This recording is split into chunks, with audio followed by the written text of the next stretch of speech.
આજની 24 તારીખની ગાયો હાલમાં હાજરમાં 3 જ છે।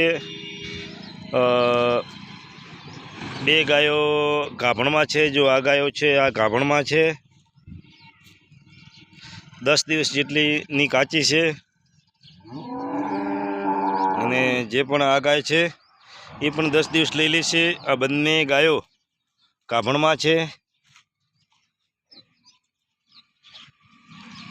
અને એક આ ગાય વિયાયેલી છે, એનું 7 લીટર જેટલું દૂધ હાજરમાં છે। આજે આપણી પાસે 3 જ ગાયો છે। જે કાલે ગાયો હતી એ ગાયો વેચાઈ ગઈ છે અને નવી ગાયો આવશે આજે 24 તારીખની, એનો પણ હું વિડીયો અપલોડ કરીશ। આજે 3 થી 4 ગાયો આવી જશે અને હું 100% વિડીયો અપલોડ કરીને તમને જણાવીશ। પણ આજના દિવસ પૂરતી 2 ગાયો ગાભણમાં છે અને એક ગાય વિયાયેલી છે। ચલો, જય માતાજી।